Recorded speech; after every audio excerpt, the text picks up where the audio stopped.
So, to this video ay meron tayo ditong pusa. Ayan. Binigyan ko sila ng tuna. Isang piraso na tuna. Tapos, ayan. Naghihintay siya kung kailan matapos itong isa. At ito naman ay naghihintay din siya.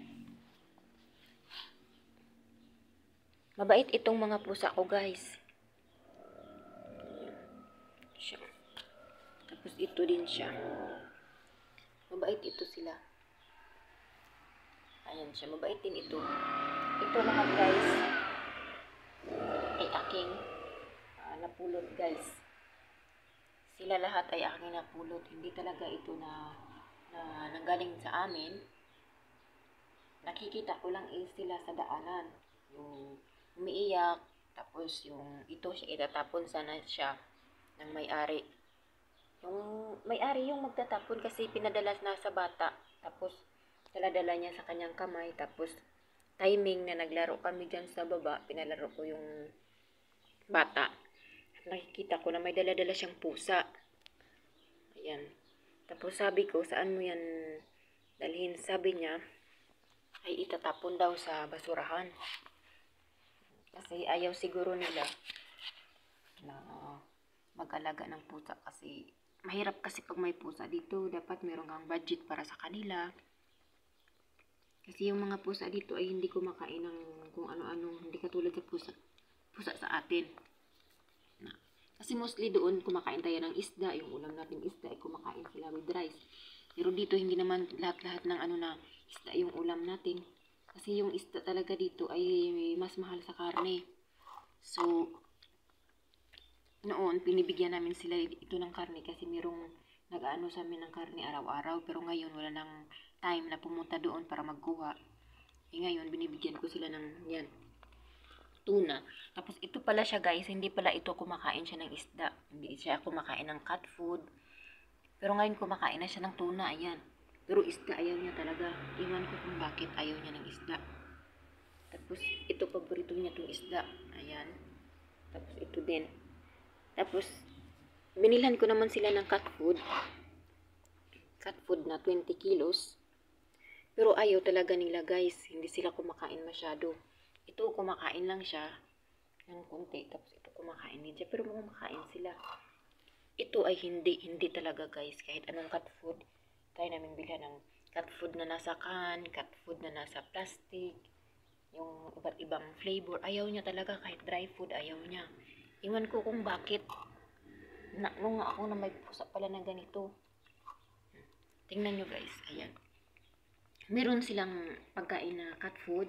Meron silang pagkain na nasa can, na cat food rin. Yung mayroong meat, mayroong atay, mayroong anong tawag nito, yung chicken, yung mga iba't ibang flavor at dry food. At meron talaga silang luncheon meat. Parang luncheon meat, yan yung binibili talaga sa kanila, yung malalaki. Yan nilalagyan ko ng tinapay, parang palaman, tapos binigay sa kanila.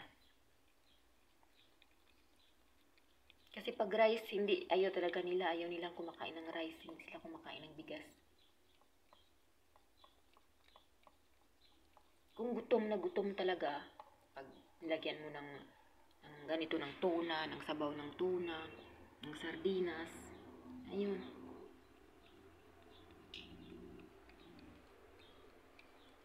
Tapos itong mga pusa ko, guys, hindi ito hunter. Hindi talaga sila masyadong hunter. Meron ditong isang pusa na napaka-hunter niya, kaso napatay naman yun. Nagdadala siya dito ng ahas, nagdadala siya dito ng kalapati, nagdadala siya dito ng parot, ng mga butiki. Lahat talaga na makukuha niya, mga daga. Nidadala niya dito sa balkoni. Minsan doon sa loob ng bahay, nilalaro niya pa. Tapos yung daga, naglihok pa siya.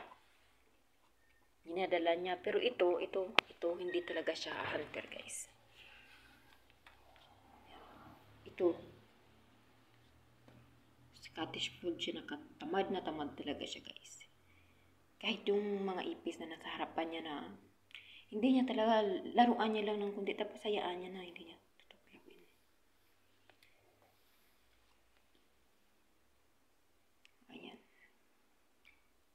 Tapos meron pa yung kittens, guys. Kasi nanganak na ito.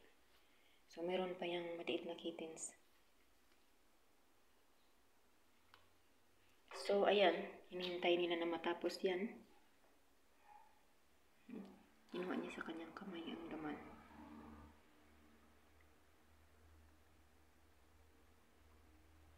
Merong pusa na ganito lagi. Marunong silang maghintay. Katulad yan. Naghihintay siya. Pero ito ayaw niyang humarap doon sa pagkain. Kasi hindi niya siguro mapigilan ang matulog niyang laway. Ngunit nagtalikod siya. Pero kina siya, nagharap ni siya. Yan, gikut-kuit siyang kamot sa tiil. So, yan lang guys. Thanks for watching.